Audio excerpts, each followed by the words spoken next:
Hello, welcome to all. आप सभी लोगों का स्वागत है एनके मित्तल लॉ क्लासेस के ऑफिशियल यूट्यूब चैनल पे। आज हम लोग बिल ऑफ एक्सचेंज के अगले पार्ट पे बात करने वाले हैं। इससे प्रीवियस हम लोगों ने बिल ऑफ एक्सचेंज के बारे में ये समझ लिया था कि बिल ऑफ एक्सचेंज होता क्या है, बिल ऑफ एक्सचेंज में कितनी पार्टीज होती हैं, बिल्स रिसीवेबल क्या है, बिल्स पेएबल क्या है। आज हम लोग जो बात करेंगे वो इसकी एंट्रीज की बात करेंगे। इसके पार्ट 1 का लिंक आपको नीचे डिस्क्रिप्शन बॉक्स में या आई बटन में दोनों में ही मिल जाएगा।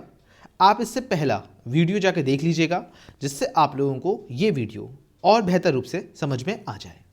तो चलिए सेशन की शुरुआत करते हैं।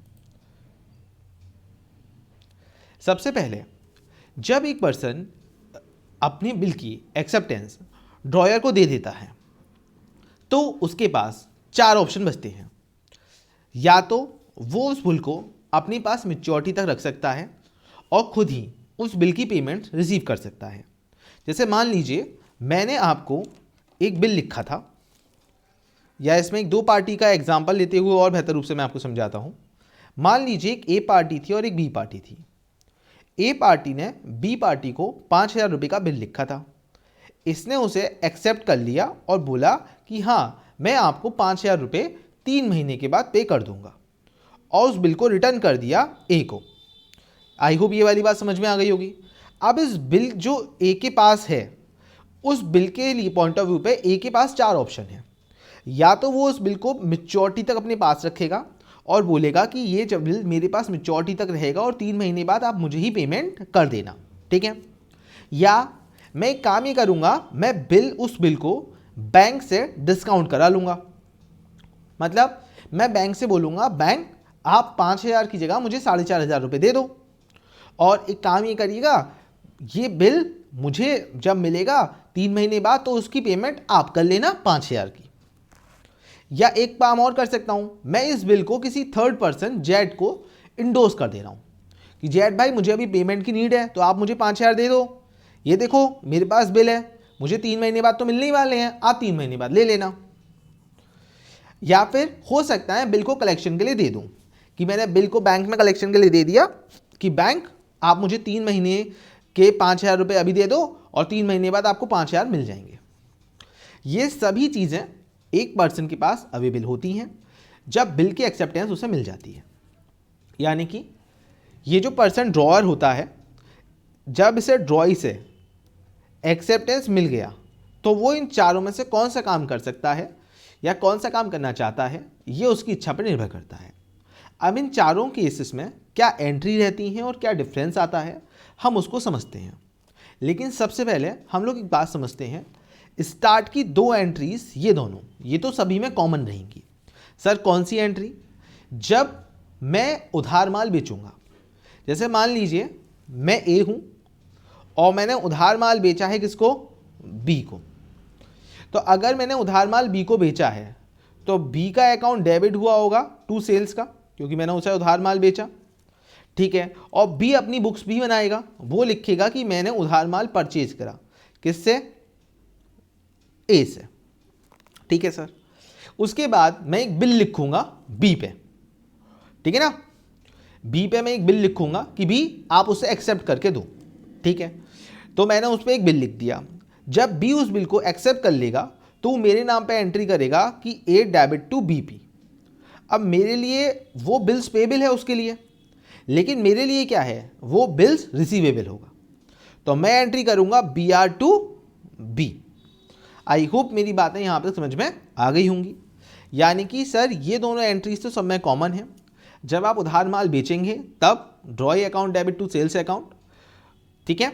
और जब आप बिल लिखते हैं और उसकी एक्सेप्टेंस आपको रिसीव होती है तो B R account debit to drawee account. इसके रिवर्स ड्रॉई यानी कि उधार खरीदने वाला क्या एंट्री करता है? Purchase account debit to drawer account और drawers account debit to bills payable account यानी कि बीपी अकाउंट। एक बार सभी लोग मुझे थम्स अप करके बता दीजिएगा कि हाँ, यहाँ तक की बात आप लोगों को समझ में आ गई है। ये 2 एंट्री सभी के लिए कॉमन है। अब बिल्स किसके पास आ गया है? सर बिल रिसीव होके हमारे ड्रॉअर के पास आ गया है।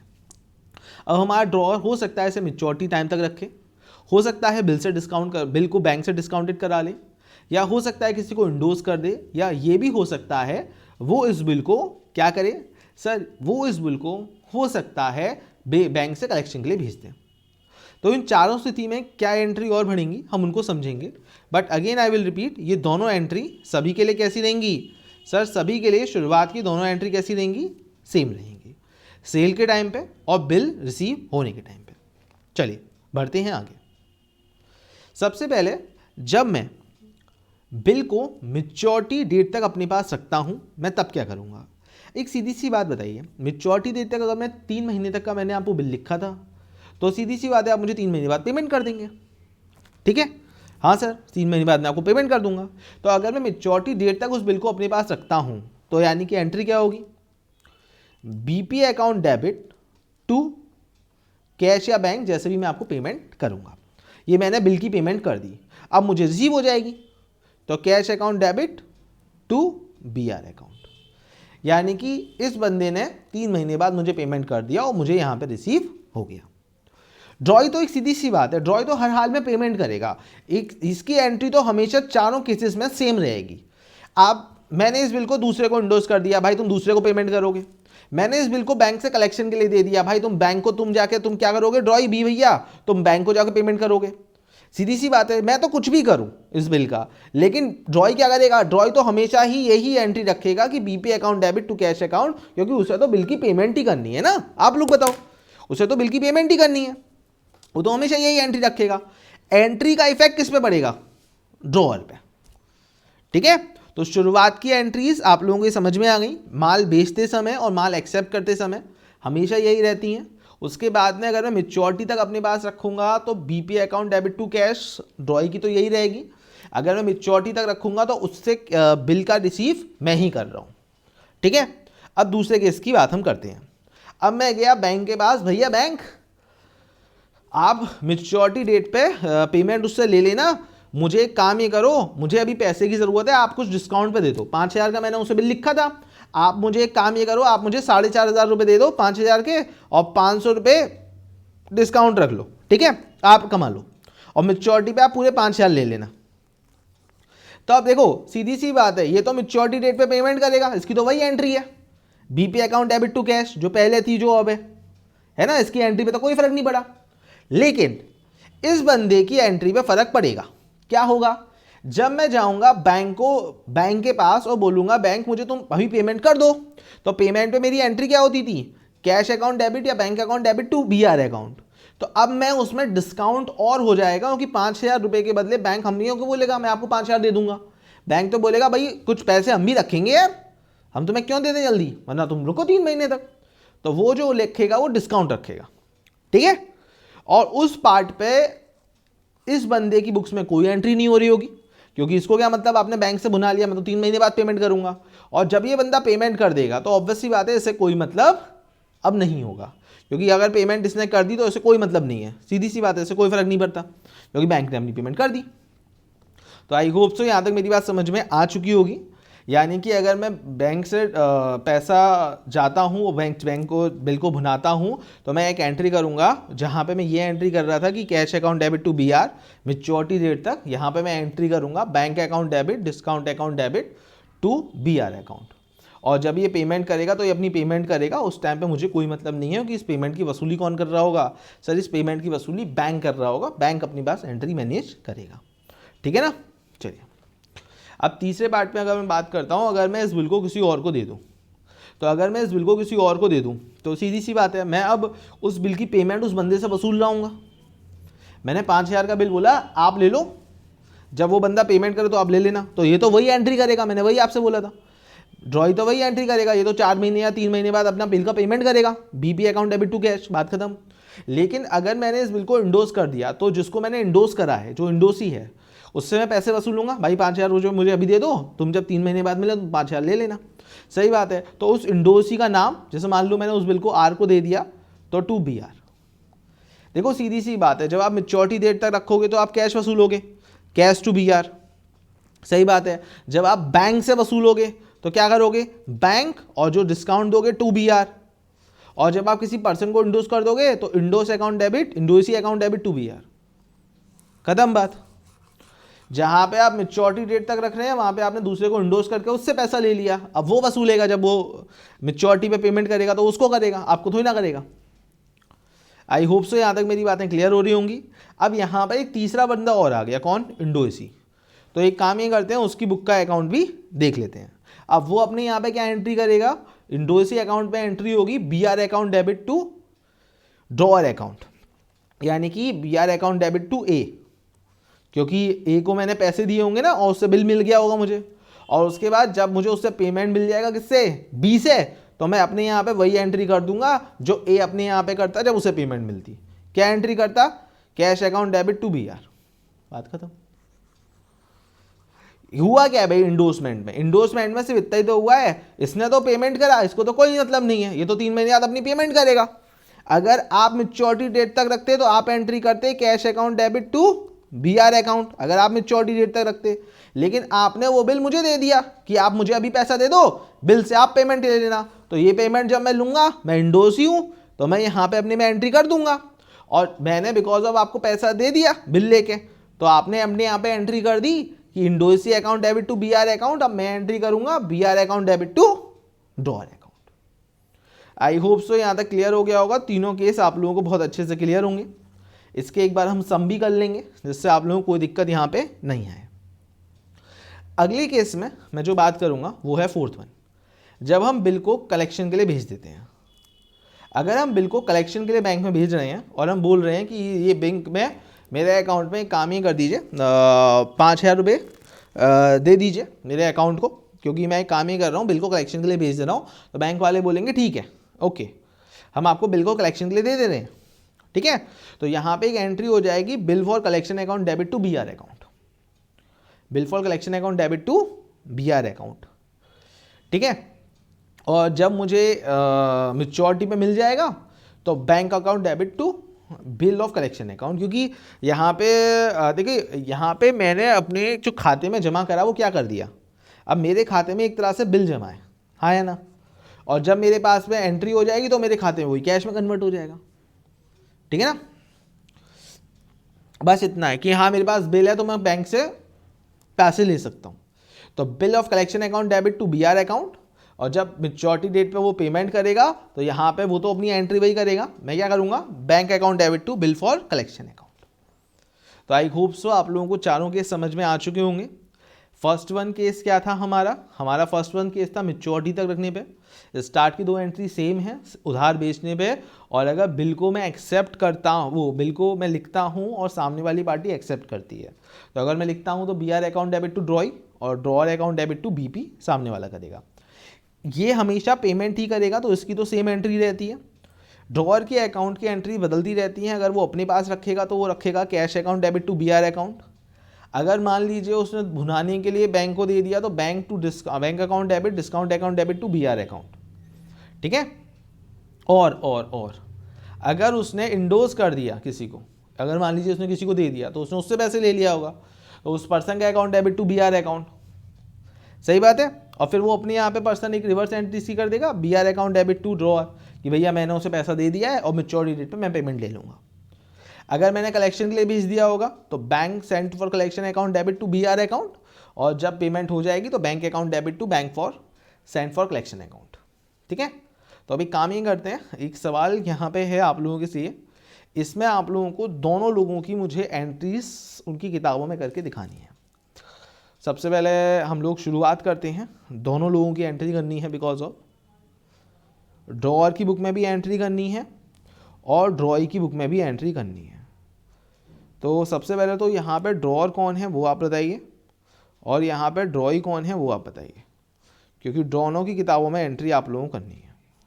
तो एक बार थोड़ा सा टाइम लीजिए, इस क्वेश्चन को फ्रेम करने की कोशिश करिएगा और बताइएगा क्या इसका बनेगा।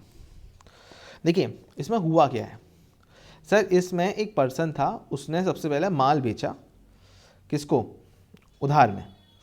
ए ने किसको माल बेचा सर, बी को। तो सबसे पहले तो अगर मैं एंट्री से शुरुआत करता हूँ तो सबसे पहली जो मेरी एंट्री होगी वो 1 जनवरी को होगी। सर ए ने माल बेचा है किसको, बी को, तो मैं अपनी एंट्री करूँगा B account debit to sales account, ये मेरे यहाँ पे एंट्री हो जाएगी, ठीक है ना। अच्छा अब सर जब मैंने बी को माल बेचा तो मैंने अपने यहाँ पे एंट्री कर ली 1 जनवरी की। अब ये बंदा क्या एंट्री कर रहा होगा अपने यहाँ पे, मुझे आप ये बताइए। सर ये भैया भी अपने यहाँ पे एंट्री कर रहे होंगे, मैंने पूछा क्या एंट्री कर रहे होंगे, क्योंकि ये तो उधार माल खरीद रहे हैं। सर ये भी 1 जनवरी में एंट्री करेंगे परचेज अकाउंट की, परचेज अकाउंट डेबिट टू ए, क्योंकि मैंने ए से माल खरीदा। सर कितने का, 8,000 रुपये का। आई होप सो ये वाली बातें मेरी सबको समझ में आ रही होंगी। ठीक है, अब बात करते हैं दूसरी एंट्री की। नरेशन नॉर्मली आप लिख लेंगे, ठीक है। ओके, ए ने अब एक बिल लिख दिया बी को 8,000 रुपये का 2 महीने बाद की पेमेंट के लिए, ठीक है। उसी दिन यानी कि 1 जनवरी को उसने उस पर एक बिल लिख दिया। अब मैंने आपको शुरुआत की 2 एंट्रीज जो बताई थी वो सेम रहती हैं हमेशा। पहले तो आपने माल बेचा, वो मैं ए हूँ, ये भी मैं करूँगा। आप ड्रॉई जो है वो बी हैं, आप भी करेंगे। अब जब मैंने एक्सेप्टेंस के लिए भेजा होगा तो मैं लिखूँगा B R account debit to B, 8,000 रुपये का। 8,000 दे देना भैया आप, और ये अब अपनी एक्सेप्टेंस करके मुझे दे देगा कि हाँ ठीक है मैं दे दूंगा, ठीक है। तो ए डेबिट टू बीपी अकाउंट, मेरे लिए बिल्स पेबल है वो। आई होप सो मेरी ये सब बातें आपको समझ में आ रही होंगी। अच्छा सर इसके बाद क्या होगा, देखिए सर अब इसके बाद में मैं आपसे बोलूँगा आप मुझे 2 महीने बाद पेमेंट कर दीजिएगा, लेकिन आप लोगों को ध्यान रखना है अनुग्रह दिवस का, ठीक है। ये हम लोगों के रहते हैं कि हम आपको 3 दिन अनुग्रह के देते हैं, मैच्योरिटी डेट में आप पेमेंट कर पाएँ, इसके लिए हम आपको 3 दिन एक्स्ट्रा देते हैं, ठीक है। तो यानी कि वो पॉइंट आप बनाएंगे। अब यहाँ पे 4 जनवरी को आपको पेमेंट आएगी, ठीक है, क्योंकि मैंने बिल मैच्योरिटी डेट तक अपने पास रखा है और मुझे पेमेंट मिल जाएगी, तो आप कब पेमेंट करेंगे, 4 जनवरी को। अब मैं क्या एंट्री करूँगा, अब मैं एंट्री करूँगा अपने यहाँ पे बिकॉज ऑफ मुझे पेमेंट मिल गई, cash account debit to B R account, ठीक है ना, 8,000 रुपये की। और आप अपने यहाँ पे एंट्री क्या करेंगे, B P account debit to cash account, कितने रुपए का, 8,000 रुपये का। पहले आप मुझे बताइए यहाँ तक बातें क्लियर हैं। परचेज सेल की एंट्री नॉर्मल है, मैंने बिल आपको लिखा देने के लिए, एक्सेप्ट आपने करने का करा तो आपको क्रेडिट करा, मुझे आपने एक्सेप्ट करा, आपके लिए वो बीपी था। मुझे आप पेमेंट करेंगे 4 जनवरी को और मुझे रिसीव हो जाएगी। यहाँ तक मेरा ख्याल है सबको हर बात अच्छे से क्लियर होगी और किसी को कोई दिक्कत जैसी स्थिति नहीं होगी। बढ़िया है, क्लियर है, कोई दिक्कत तो नहीं, डन नाडन मान लूँ, ठीक है। चलिए अब दूसरे केस पर चलते हैं। अगर मान लीजिए मैंने बिल को डिस्काउंट कराने के लिए दे दिया होता तो क्या होता, ठीक है, तो कैसी कैसी एंट्रीज होती या क्या क्या रहता। ओके चलिए सर ये है, मैंने बिल को डिस्काउंटेड करा लिया है पहले ही, तो अब क्या एंट्री होगी। अच्छा सबसे पहले अब हम एक काम ये करते हैं, हम दोनों लोगों की एंट्रीज जो रहेगी वो बड़े ध्यान से देखेंगे, दोनों ही पार्टीज़ के पॉइंट ऑफ व्यू पे। मतलब सर ड्रॉई के पॉइंट ऑफ व्यू पे और ड्रॉअर के पॉइंट ऑफ व्यू पे। अब इसमें हमारा ड्रॉअर कौन है, जो माल को बेच रहा है वो कौन है, सर एक्स। किसको बेच रहा है, सर वाई को। चलिए अभी काम ये करते हैं, दोनों पार्टीज़ में एंट्रीज भी हम लोग बढ़िया से कर लेते हैं, जिससे हमें कोई दिक्कत ना आए। एक बार आप लोगों का रिवीजन और हो जाएगा एंट्रीज़ के मामले में। वैसे तो काफ़ी हद तक आप लोगों को क्लियर है, बट फिर भी जिससे किसी के मन में कुछ ना रहे कि सर हमें लोगों को ये बता दीजिए, या कोई डाउट अगर किसी का बन रहा हो तो, ठीक है ना। एक काम ही करते हैं, थोड़ा एंट्री का बार थोड़ा बड़ा करते हैं, एंट्रीज अच्छे से विजुअलाइज होनी चाहिए सबको, ठीक है। चलिए सबसे पहले मैं क्या एंट्री से शुरुआत करूं वो हम लोग देखते हैं। सबसे पहले सर आप माल बेचेंगे, क्योंकि वही वाली एंट्री सबके लिए कॉमन होती है। तो सबसे पहले 1 जनवरी को मैंने माल बेचा, किसको, वाई को, तो Y debit to sales account. कितने का माल बेचा, सर आपने 8,000 रुपये का उसको माल बेचा, तो वो खरीद रहा होगा, हाँ सर, तो वो अपने यहाँ पे 1 जनवरी में एंट्री करेगा कि मैंने 8,000 का माल खरीदा, purchase account debit to X, कितना 8,000 का मैंने माल खरीदा। वाई एक बिल 4,000 का लिखता है उसी डेट पे कि आप पेमेंट कर देना। ठीक है सर, हमने एक वाई में एक बिल लिख दिया 1 जनवरी को ही, किसको, कि भैया आप पेमेंट कर देना, समझ लो। तो हम एक बिल लिख रहे हैं, यानी कि आप बिल एक्सेप्ट करेंगे। तो मैंने एक बिल लिख दिया BR account debit to Y, क्योंकि आप यहाँ पे मुझे एक्सेप्ट भी करके देंगे। ऑब्वियस सी बात है 8,000 के लिखेंगे सर आप, है ना, हाँ सही है। 1 जनवरी को, अब यहाँ पे 1 जनवरी को क्या रहेगा, X debit to BP account, कितना 8,000 रुपये सेम। बढ़े आगे, क्योंकि मैं एक्सेप्टेंस दे रहा हूँ, ये वाई है। अब क्या हुआ, अब ये 4 महीने बाद पेमेंट होने वाली है, मतलब ये पेमेंट कब होने वाली है, जनवरी से फरवरी, फरवरी से मार्च, मार्च से अप्रैल, अप्रैल से मई, और 3 एक्स्ट्रा दिन में जो देता हूँ पेमेंट के वो दूंगा। तो 4 मई को ये बंदा मुझे पेमेंट करेगा, लेकिन मेरे पास इतना समय नहीं था। अगर मैं 4 मई को ही पेमेंट रिसीव करता तो मैं एंट्री कर देता cash account debit to BR account, बात खत्म होती, है ना, कोई दिक्कत नहीं थी। जैसे हमने यहाँ पे प्रीवियस में करी थी अभी, cash account debit to BR account हम कर देते। लेकिन यहाँ पे भाई साहब को कंट्रोल नहीं हो रहा है। भाई साहब चले गए पहले ही 1 फरवरी को ही कि भाई मेरे पास बिल है, अभी से पेमेंट ले लो। तो बैंक वालों ने कि हम ऐसे ही नहीं देंगे पूरी की पूरी, हम क्यों देंगे, हम 10% डिस्काउंट पर देंगे।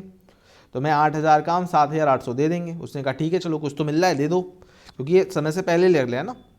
तो ये अपने यहाँ पे एक एंट्री करेगा कि उसको पेमेंट मिल गई, इसने बिल दे दिया बैंक वालों को कि 4 महीने बाद जब आए तो आप बैंक वाले पहला पूरा पैसा ले लेना, ठीक है ना। अब यहाँ पे डिस्काउंटिंग चार्जेस पे कर रहा है, और ये इस बिल का पेमेंट हो गया, ठीक है। 7,800 बिकॉज ऑफ 8,000 का 10% कितना जाएगा सर, 800 रुपये जाना चाहिए। लेकिन हमें एक बात अच्छे से बताया, ये कितने महीने का गया। देखो आप लोगों को इस बात को ध्यान रखना पड़ेगा सर, बिकॉज ऑफ 8,000 रुपये थे, 10% के हिसाब से 800 रुपये होनी चाहिए। लेकिन ये जो बिल है ये मेरे को, मैंने आपको 4 महीने का था, तो अगर मैं हैंड टू हैंड कन्वर्ट कर ला लेता तो 4/12 होता। लेकिन ये फरवरी से मई तक का है, तो फरवरी से मार्च, मार्च से अप्रैल, अप्रैल से मई, तो ये कितने महीने का है, केवल 3 महीने का इस पे जाएगा। यानी कि ये कितना बनेगा, 200 रुपये, है ना। आई होप सो मेरी बात यहाँ पे आपको समझ में आ गई होगी। तो ये जो डिस्काउंटेड चार्जेस जाएंगे वो केवल 200 रुपये जाएंगे, ऐसा नहीं है 8,000 का 10% 800 रुपये जाएंगे।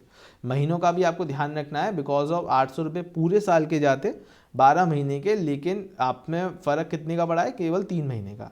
क्योंकि आपकी पेमेंट की डेट, मैच्योरिटी जो डेट थी वो कितनी थी सर, वो मैच्योरिटी डेट मेरी थी मई में, और मैं फरवरी में भुना ले रहा हूँ, मतलब 3 महीने पहले।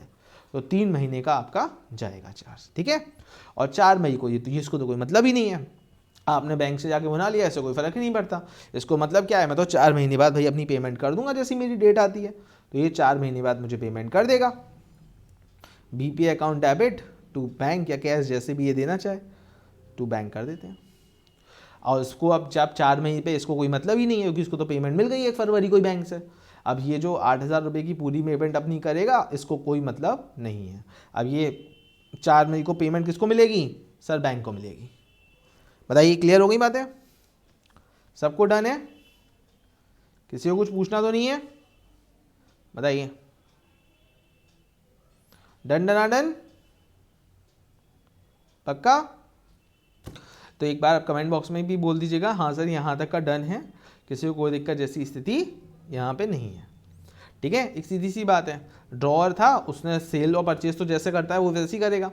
यहाँ पे वो अपनी एंट्री भी करेगा सर, किस बात की सर, कि मैंने एक बिल लिखा, ये बिल एक्सेप्ट करेगा, ये जाएगा और मैच्योरिटी डेट पे उस बिल को बैंक, मैच्योरिटी डेट से पहले बैंक से भुना लेगा। तो बैंक सीधी सी बात करेगा हम डिस्काउंट लेंगे, और ये क्या करेगा सर, ये सीधा सीधा उस बैंक को क्या करेगा, उस बैंक पे पॉइंट ऑफ व्यू पे एक लिख देगा कि भैया आप, हम अपनी पेमेंट कर ही रहे हैं, हम जैसे करते थे, तो ये अपनी 4 मई को पेमेंट कर देगा। ऐसे कोई फ़र्क नहीं पड़ता, इसकी तो एंट्री सीधी सादी है, ऐसे कोई मतलब नहीं है। तो हम लोगों के 2 केस हो गए हैं और दोनों केस के मैंने सवाल आप लोगों को यहाँ पे करा दिए हैं। 4 केस में से 2 केस के सवाल डन हैं। सबसे पहला केस जब आप मैच्योरिटी डेट तक रखोगे और दूसरा केस जब आप हैंड टू हैंड पेमेंट कर दोगे।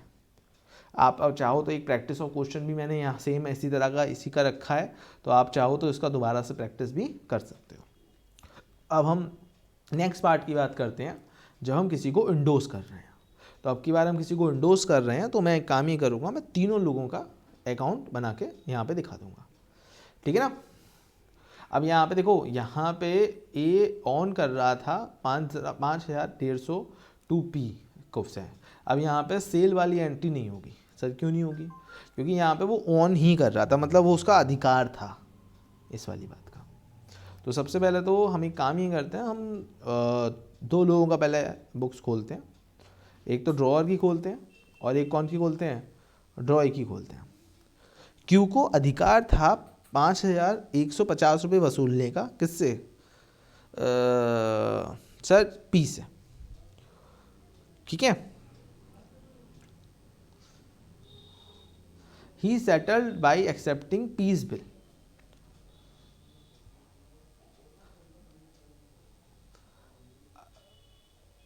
Payable after 3 months after date from 5000 allowed a discount of 150. P later endorsed to his creditor R. अच्छा, यहाँ पे जो Q है उसके पास 5150 रुपये हैं P के, है ना, P के हैं। अच्छा, Q के पैसे नहीं है, वो किसके पैसे हैं? P के पैसे हैं। मेरे पैसे हैं जो किसके पास हैं? Q के पास हैं, ठीक है।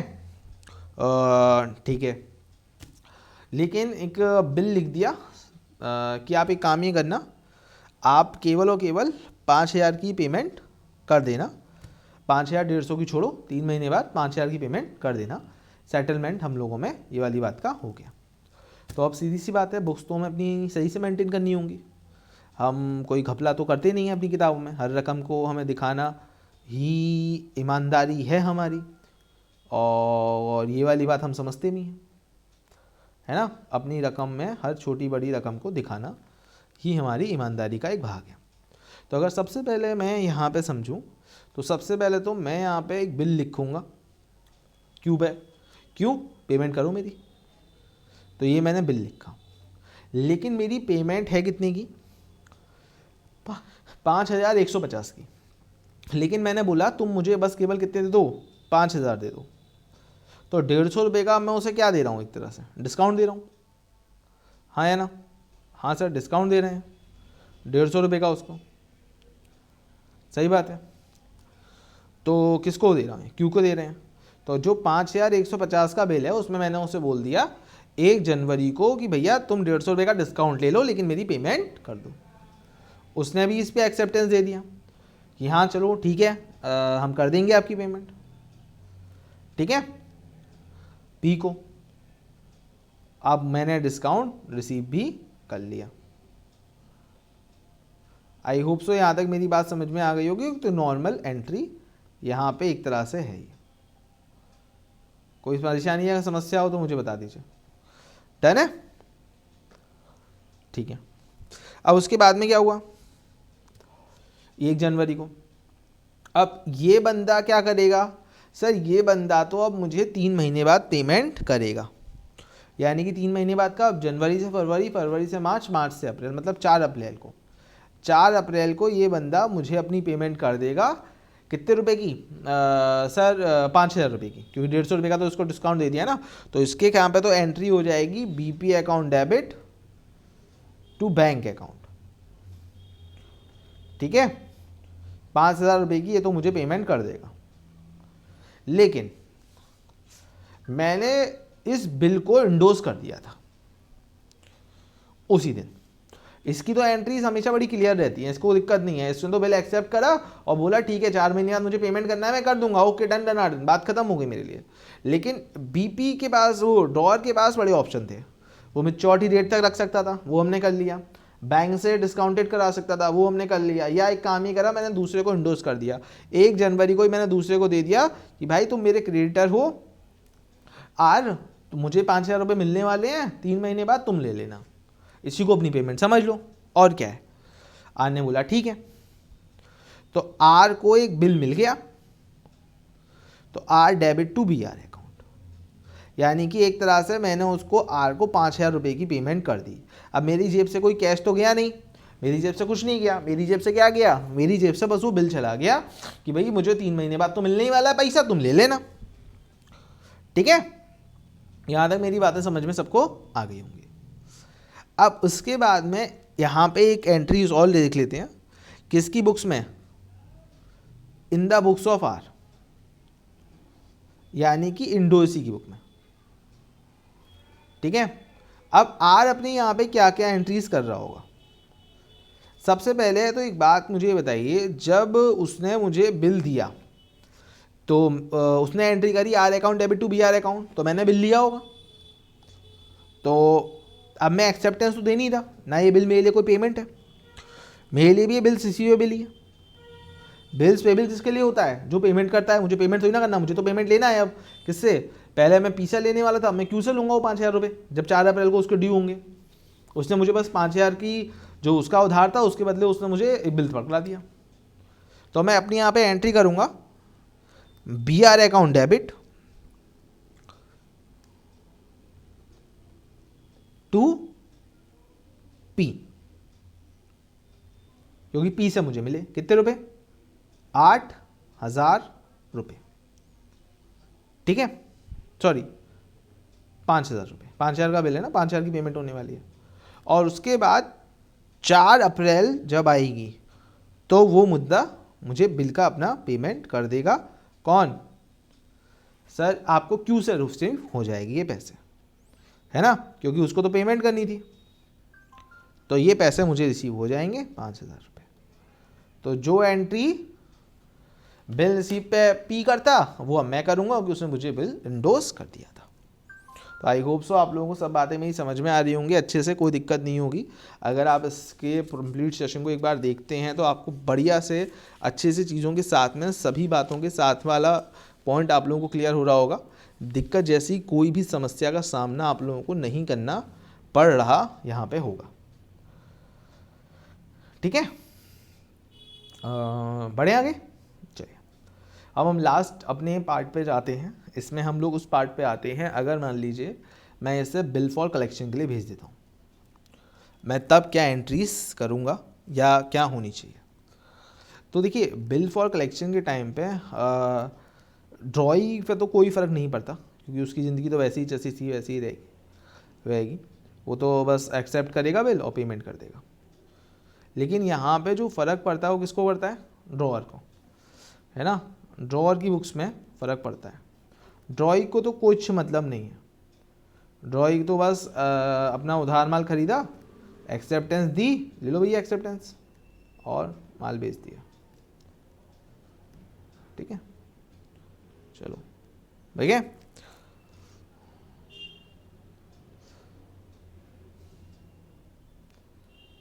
Q2 सेल्स अकाउंट 7,500 रुपये, क्योंकि इसको मैंने माल उधार बेचा है, पी हूँ मैं, ये क्यू है, इसने उधार माल खरीदा है,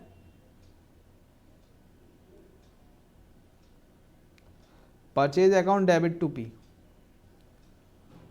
कितने का, 7,500 का। ऐसा कब हुआ, 1 मई को। कोई दिक्कत किसी को, ठीक है, ठीक है। फिर उसी टाइम पे उसने एक बिल लिख दिया 3 महीने का। अब उसने इसी टाइम पे एक बिल लिख दिया 3 महीने का। 1 मई को इस बंदे ने एक बोला, भैया मैं एक बिल लिख दे रहा हूँ तुम पे, एक्सेप्ट कर लो फटाफट से। तो उसने बिल लिखा, B R account debit to Q, Q को एक बिल लिख दिया इसने, भाई 7,500 की पेमेंट कर देना आप हमारी। इसने बोला बिल्कुल हम कर देंगे। 1 मई को एक्सेप्टेंस हो गई। तो अब ये दिखेगा P account debit to B P account, bills payable है ना इसके लिए, तो कितने का, 7,500 का। अब आगे क्या हुआ, अब उसके बाद इसने उस बिल को कलेक्शन के लिए भेज दिया, और उसके बाद अभी किसने, अच्छा कितने महीने का बिल लिखा था वो भी देख लेते हैं, 3 महीने का, मतलब मई से जून, जून से जुलाई, जुलाई से अगस्त, इसे अब 3 दिन और जोड़ेंगे तो 4 अगस्त को इसको पेमेंट होने वाली है। ये बंदा अब 4 अगस्त को तो अपनी पेमेंट कर देगा, इससे कोई मतलब नहीं है। अब ये बंदा 4 अगस्त को अपनी पेमेंट करेगा तो ये तो अपने अकाउंट में लिख देगा सब बातें, बिल्स पेबल अकाउंट डेबिट, इससे कोई मतलब नहीं होता है। इसकी एंट्री सबसे बढ़िया है टू कैश अकाउंट, क्योंकि इसको तो क्या है, इसको तो बस पेमेंट करने से मतलब है। इसने उधार मान लिया, अब पैसा दे देगा, ये हल्ला करेगा 1 अगस्त को। अब इसके में एंट्री बढ़ जाएगी 4 अगस्त की जगह, ठीक है ना। इसने 1 अगस्त को ही भेज दिया कलेक्शन के लिए कि हमारी पेमेंट आने वाली है बैंक को, ठीक है ना। तो bill send for collection account debit to bills receivable, कितने का, 7,500 का। और जब जिस दिन वो पेमेंट हो जाएगी तो एक एंट्री होगी, bank account debit to bill for collection account, 7,500 रुपये। तो आई होप सो आप लोगों को मेरी ये बातें अच्छे से समझ में आ गई होंगी। किसी को अब यहाँ तक किसी भी तरह की कोई दिक्कत या परेशानी का सामना यहाँ पे नहीं करना होगा, ठीक है। ये सभी प्रॉपर रूप से आपको समझ में आई होंगी। स्पेशली आप लोगों को जो शुरुआत में मैंने एंट्रीज़ दी हैं ये सभी क्लियर होंगी। बहुत बढ़िया से, बहुत मेहनत से आप लोगों के लिए बनाया है। चाहे वो मैच्योरिटी तक रख सकता है, बैंक में भेज सकता है, अपने इंडोज कर सकता है किसी अपने क्रेडिटर को, या कलेक्शन फॉर बैंक कर सकता है। सेल के टाइम पे इसकी बुक में, परचेज के टाइम इसके लिए होगा। ये बिल लिखेगा तो एक्सेप्ट करेगा ये, उसके बाद में इस पर कोई फ़र्क नहीं पड़ता है। इसकी एंट्रीज चारों स्थिति में यही रहती हैं, bills payable account debit to cash account. यहाँ पे अगर वो रखेगा तो cash account debit to BR account करेगा। अगर बैंक से भुना लेगा यानी कि डिस्काउंट पे, तो bank account debit, discount account debit to BR account करेगा। उसके बाद जब मैच्योरिटी पे ये तो अपनी पेमेंट करेगा ही करेगा। अगर ये किसी को दे देता है तो उसका नाम account debit to BR account करेगा। फिर इंडोसी भी अपने यहाँ पे किताबों में एंट्री करेगा, सेम कलेक्शन के टाइम पे वही एंट्री करेगा। या इसके अलावा मैं बिल को सेलेक्ट कलेक्शन के लिए भी भेज सकता हूँ।